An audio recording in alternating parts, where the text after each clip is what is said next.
First thing I'm going to do is clean up the mower.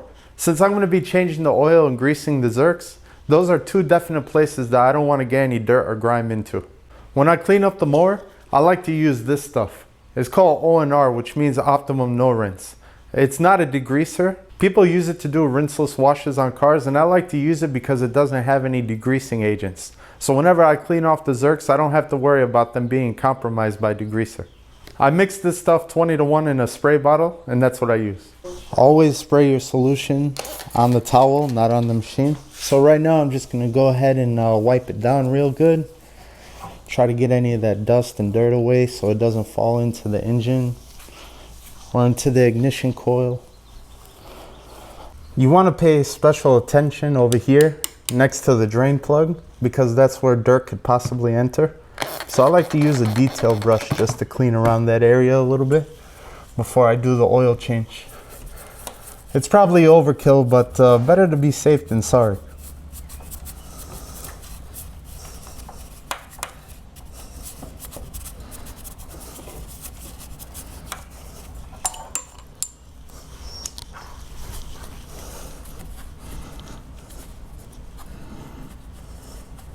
You know, this machine is more than 30 years old, so I don't want to take any chances when it comes to the integrity of the engine.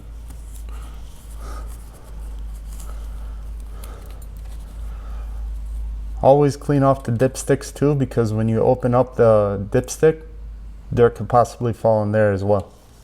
Alright, so the next thing I'm going to clean are the grease zerks. Now, if you have an owner's manual, you're definitely going to want to print that out and keep it with you in the garage, because it'll tell you exactly where all the fittings are on your machine, and you want to make sure that you hit all those fittings. Since I'm back here and I see one zerk right here, I'm going to actually clean off that zerk.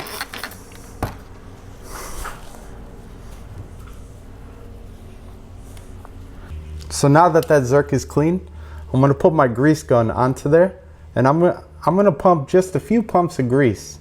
Don't get trigger happy when it comes to this, because you can overfill it and break the grease seals. If you never used the grease gun before, if you turn it to the right, it tightens the fitting onto the zerk, and if you turn it to the left, it loosens it. So I like to get it loose and then turn it to the right, just to get a nice little snug fit on there. Alright, looks good. I'm just going to pump a few times. Keep in mind, this is number 2 lithium grease that I'm using.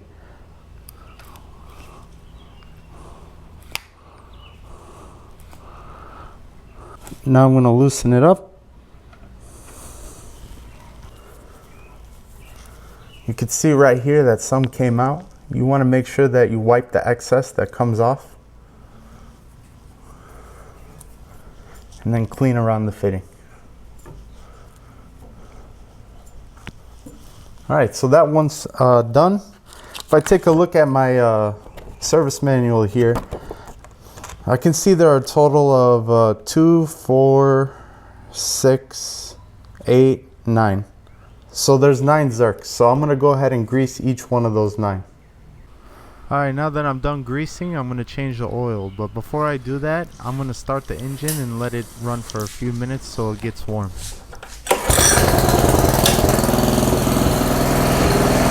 Alright, now that I warmed up the engine, I'm going to drain out the oil. So in this case, since it's a Greensmaster, I'm going to use a 14mm wrench.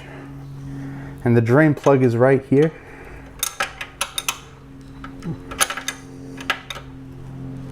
So I'm just going to go ahead and open that up.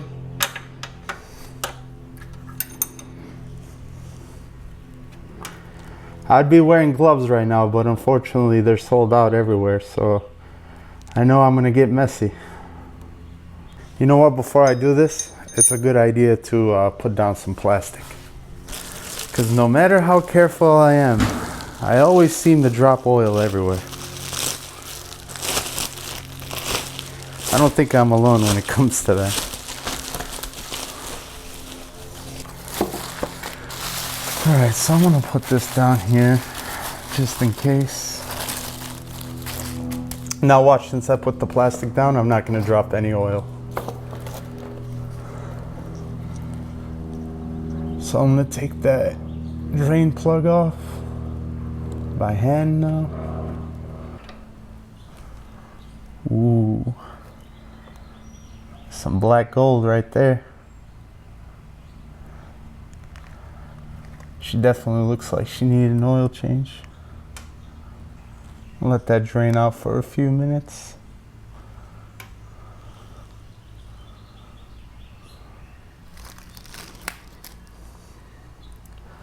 This oil plug that I have is starting to get stripped, so I'm going to replace it with a new plug.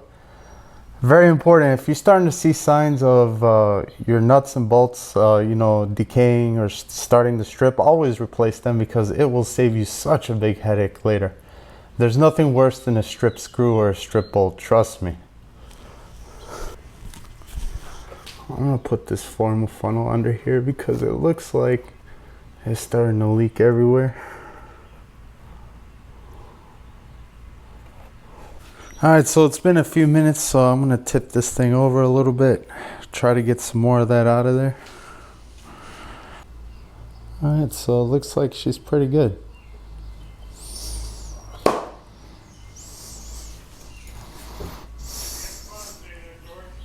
Oh, thanks, bud. Happy Father's Day to you, too. Alright, so I'm going to put back on the drain plug. I noticed on my previous drain plug there wasn't any crushed gasket on it. So I ordered a new plug and a new gasket from, I believe it was Parts Geek that I bought it from. So I'm just going to go ahead and put that back on there. Alright, this is the most important part of the servicing process. These oil pans are made from aluminum. So whatever you do, you want to make sure that you don't over tighten the bolt. Because if you do, you could strip your oil pan and you could say bye to that engine unless you get it tapped. Alright, so I'm going to fill the engine block up with oil now.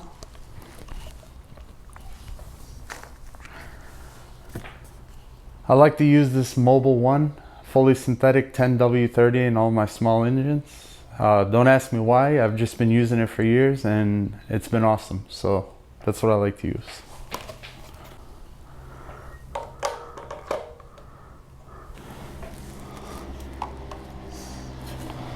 So I'm going to start off with about 10 ounces of oil and then go from there.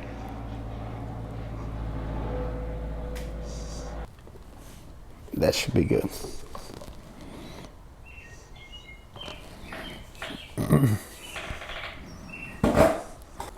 Alright, let's take a look.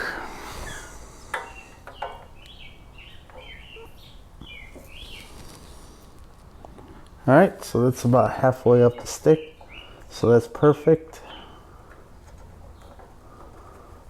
Alright, now I'm going to check the spark plug and see how that's doing. If I need to replace it, I'll replace it. You're going to need a 3/8 inch ratchet and a special socket meant for spark plugs. It's 13/16. It has a special rubber boot in there that actually grabs onto the spark plug once you loosen it. So it pulls it out of there easier. I highly recommend you get one of these. So I'm going to pull off the boot.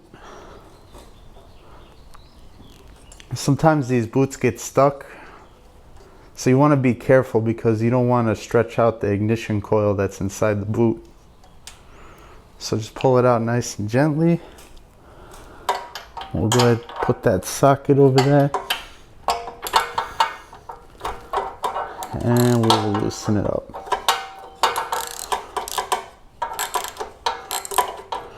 Alright, once you get it good, you can just take it out by hand.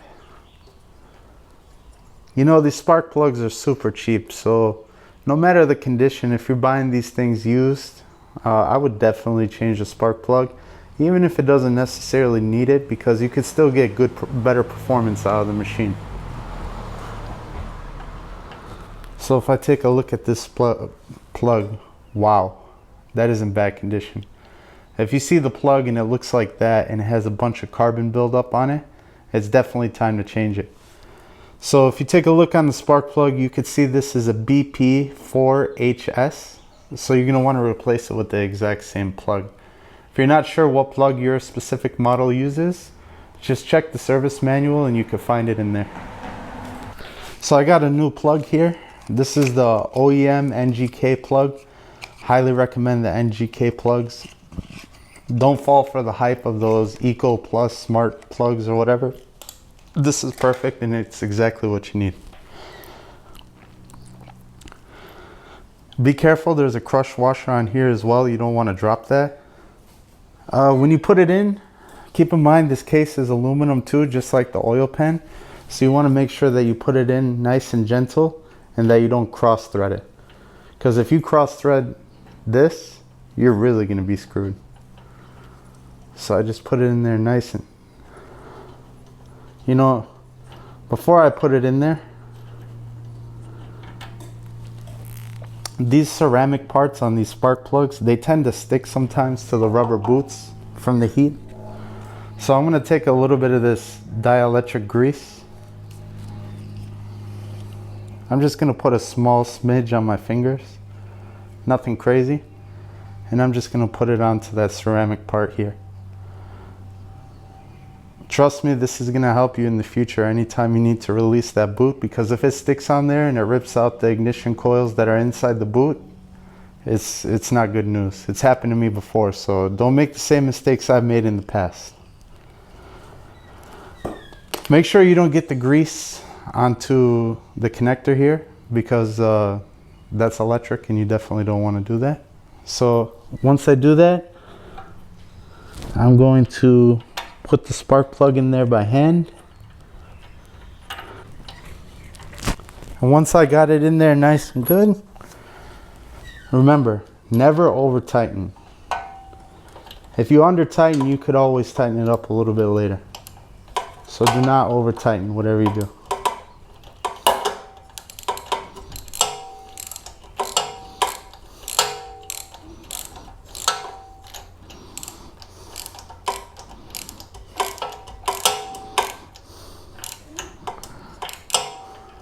So once you feel that crush washer compress just a little, you're good.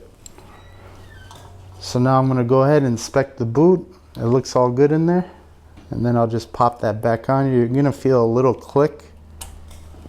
Boom. Alright, chances are if you bought one of these mowers used, they're pretty old and the air filter isn't good. So I'm going to inspect this air filter.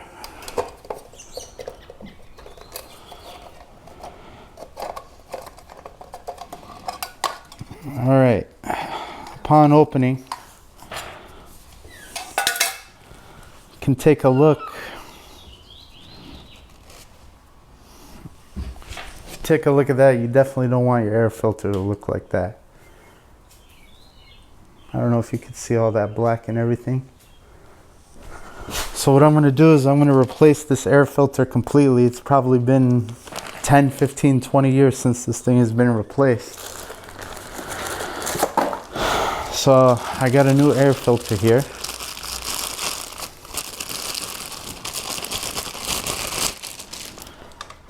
And I'm just going to put that in there like that. Or I'll keep it here for right now. And then they also have a pre-filter.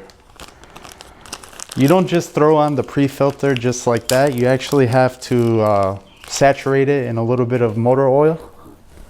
So I'm going to do that real quick.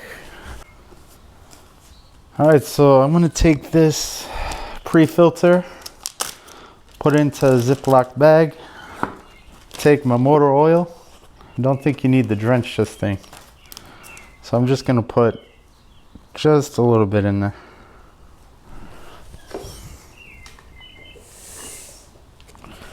So if you take a look, that's hardly nothing at all. And then I'm just going to squeeze it together, try to soak that oil into that filter.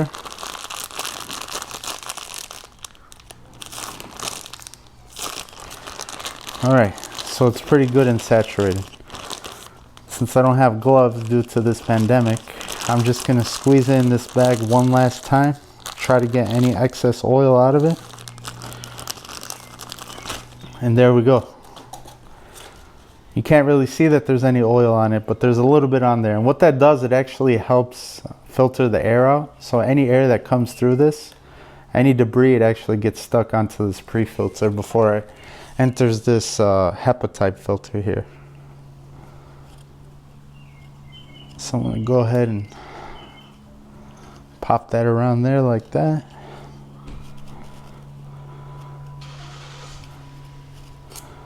Get it nice and snug. Make sure none of the actual filter is showing through on the corners, because you want there to be good coverage. Then once that's good, I'm just gonna pop that back on there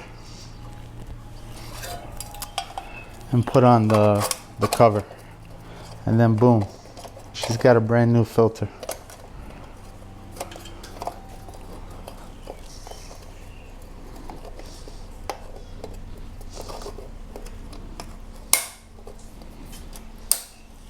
Perfect. All right, so while we're down here, we're gonna check the fuel filter. That's this little bulb down here. You wanna make sure that you turn the gas shutoff valve to the off position. And then put down a towel or something, because some gas will fall out.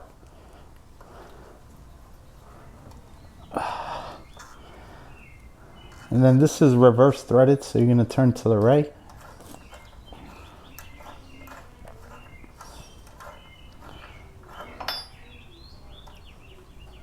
You want to take a look at that bulb. So if I look at that, if you take a look closely at that bulb, I don't know if you could see it on camera, but there's some sediment down there. So how you clean that, you don't want to use water or a towel or anything like that. You actually want to use gasoline to clean that out. So I'm going to go ahead and just clean that out with some gasoline, and I'll be right back. Alright, so since I cleaned it out now, I'm going to pop that back through and then put the rubber gasket right there, just like a garden hose, so you don't get any leaking gas from there. I actually had some leaking gas from here in the beginning of the season. I had to replace this part, so I know how that goes. And then remember, this is reverse threaded, so we're going to turn it to the left to tighten.